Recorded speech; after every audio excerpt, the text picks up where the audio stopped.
বন্ধুরা, ভারতের প্রধানমন্ত্রী নরেন্দ্র মোদী এবং তার মন্ত্রিসভার সবচেয়ে প্রভাবশালী নেতাদের কপালে এবার চিন্তার ভাঁজ স্পষ্ট হয়েছে। যে বাংলাদেশকে নিজেদের আরেকটা অঙ্গরাজ্য ভেবে নিশ্চিন্ত ছিলেন নরেন্দ্র মোদী, সেই বাংলাদেশের রাষ্ট্রক্ষমতায় এখন আর পালতু শেখ হাসিনা ক্ষমতায় নেই, বরঞ্চ এইবার বাংলাদেশের ক্ষমতায় বসেছেন নোবেল বিজয়ী ডক্টর মোহাম্মদ ইউনূস। আর এতে করে বাংলাদেশের সাথে চীন, পাকিস্তান এমনকি মার্কিন যুক্তরাষ্ট্রের সাথে বাংলাদেশের সম্পর্ক আরও ঘনিষ্ঠ হয়েছে। এমনকি বাংলাদেশের নতুন মিত্র হিসাবে মার্কিন যুক্তরাষ্ট্রের আত্মপ্রকাশ ঘটেছে। মার্কিন যুক্তরাষ্ট্রের নতুন শুল্ক যখন দক্ষিণ এশিয়ার বাণিজ্যকে নতুনভাবে সাজানোর ইঙ্গিত দিচ্ছিল, তখনই উঠে আসে বাংলাদেশের নাম। বাংলাদেশের একটি মাত্র সিদ্ধান্ত ভারতের চালের বাজারে আগুন ধরিয়ে দিয়েছে। আসলে ডক্টর ইউনূস কী এমন করেছে যাতে পুরো ভারতের চালের বাজারে আগুন ধরে গিয়েছে? চলুন জেনে নেওয়া যাক। বন্ধুরা, বাংলাদেশ সরকার সম্প্রতি এক ঘোষণায় জানিয়েছে তারা বিদেশ থেকে 5 লাখ টন চাল আমদানি করবে। আর সবচেয়ে গুরুত্বপূর্ণ বিষয়টি হলো এ চাল আসবে সম্পূর্ণ শুল্কমুক্তভাবে।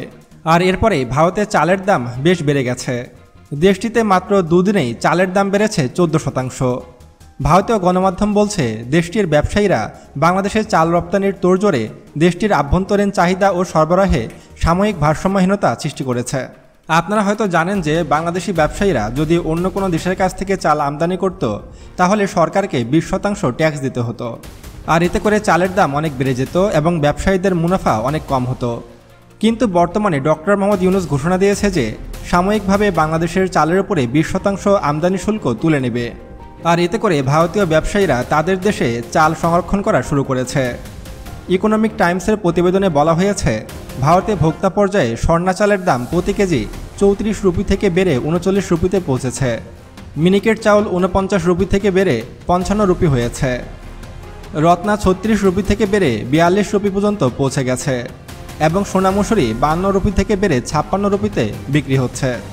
ভারতের চাল রপ্তানি ও বিপণন প্রতিষ্ঠান রাইস ভিলার সিইও সুরুজ আগরওয়াল জানান, বাংলাদেশ চাউলের উপরে শুল্ক তুলে নেওয়ার পর থেকেই ব্যাপক হারে পুরো ভারত জুড়ে চাউলের দাম অস্বাভাবিকভাবে বেড়ে যায়। আর এতে করে নড়ে চড়ে বসেছে ভারতীয় সরকার। তাদের নিজের দেশে এখন চাউলের দাম অনেক বেড়ে গেছে। আবার অপরদিকে বাংলাদেশের সাথে আমেরিকার সম্পর্ক ঘনিষ্ঠ হচ্ছে আর দূরত্ব বাড়ছে ভারতের সাথে। আপনারা হয়তো জানেন যে দক্ষিণ এশিয়ায় বিভিন্ন দেশের উপরে মার্কিন যুক্তরাষ্ট্র নতুন শুল্ক আরোপ করেছে। এমনকি ভারতের উপরে সবথেকে বেশি শুল্ক বৃদ্ধি করেছে মার্কিন যুক্তরাষ্ট্র। যেখানে বাংলাদেশ থেকে আমেরিকায় কোনো পণ্য বিক্রি করতে হলে 20% ট্যাক্স দিতে হবে আমেরিকাকে, সেখানে ভারতের উপরে ট্যাক্স ধরা হয়েছে 35%। অর্থাৎ বাংলাদেশের থেকে প্রায় দ্বিগুণ ট্যাক্স ধরা হয়েছে ভারতের পণ্যের উপরে। আর এতে করে এবার ধ্বংস হয়ে যাবে ভারতের অর্থনীতি। বর্তমানে ভারত পৃথিবীর যতগুলো দেশে পণ্য রপ্তানি করে তার মধ্যে শীর্ষ অবস্থানে রয়েছে মার্কিন যুক্তরাষ্ট্র। আর এই মার্কিন যুক্তরাষ্ট্র এবার ভারতীয় পণ্যের উপরে ট্যাক্স বাড়িয়েছে। আর এতে করে মার্কিন যুক্তরাষ্ট্রে বাজার সৃষ্টি হয়েছে বাংলাদেশের, কারণ মার্কিন নাগরিকরা ভারতের পণ্যের চেয়ে বাংলাদেশের পণ্য বেশি সস্তায় পাবে। আর এতে করে বেশি লাভবান হবে বাংলাদেশের গার্মেন্টস ব্যবসায়ীরা।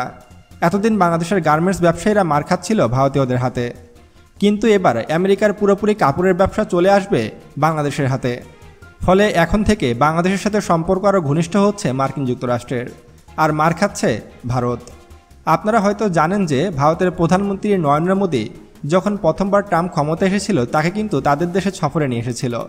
এমনকি নরেন্দ্র মোদী আরও বলে যে ট্রাম্প নাকি তার বন্ধু হয়, কিন্তু সেই বন্ধুই এবার বন্ধুর বুকে ছুরি মেরেছে। ভারতীয় পণ্যের উপরে সবথেকে বেশি ট্যাক্স আরোপ করেছে মার্কিন যুক্তরাষ্ট্র। এ কারণে এবার ভারতের অর্থনীতি এবার ধ্বংসের পথে। আবার অন্যদিকে পুতিনের সাথে হাত মিলিয়েছে ডোনাল্ড ট্রাম্প। আপনারা হয়তো সম্প্রতি দেখেছেন যে ভ্লাদিমির পুতিন কিন্তু মার্কিন যুক্তরাষ্ট্র সফরে গিয়েছিল। মার্কিন যুক্তরাষ্ট্রের আলাস্কাতে অনুষ্ঠিত সে বৈঠকে ট্রাম্প ও পুতিন একসাথে আলোচনায় বসেন। আর এখানে এবার মার খাচ্ছে ইউক্রেন। ইউক্রেনের কমেডিয়ান প্রেসিডেন্ট ডোনাল্ড ট্রাম্পের কথায় নেচে নেচে রাশিয়ার সাথে যুদ্ধে জড়িয়েছিল। আর এখন সে আমেরিকা এবার পুতিনের সাথে হাত মিলিয়েছে। এর ফলে এটা বলা স্বাভাবিক যে ট্রাম্প ও পুতিনের এই বৈঠকে সবথেকে বেশি মারা খেয়েছে ইউক্রেন। আসলে আমেরিকা যার বন্ধু হয় তাদের আর শত্রুর প্রয়োজন হয় না, তা আবারও প্রমাণ করে দিল মার্কিন প্রেসিডেন্ট ডোনাল্ড ট্রাম্প। তাদের এই বৈঠকটি ঘিরে ব্যাপক নিরাপত্তা জোরদার করা হয়েছিল পুরো আলাস্কা জুড়ে। এই বৈঠকটি অনুষ্ঠিত হয়েছিল আলাস্কার একটি সামরিক ক্যাম্পে, যেখানে আমেরিকার সবচেয়ে শক্তিশালী বোমারু যুদ্ধবিমান B-2 স্পিরিট দিয়ে পুতিনকে স্বাগত জানানো হয়। তো বন্ধুরা, ভিডিওটি ভালো লাগলে অবশ্যই একটি লাইক দেবেন এবং কমেন্টে জানাবেন পরবর্তীতে কী ধরনের ভিডিও দেখতে চান। আরও এমন ইনফরমেটিভ ভিডিও পেতে এখনই আমাদের চ্যানেল সায়েন্স বিডিকে সাবস্ক্রাইব করুন এবং পাশে আসা বেল বাটনে ক্লিক করুন। দেখা হচ্ছে পরবর্তী ভিডিওতে। আল্লাহ হাফেজ।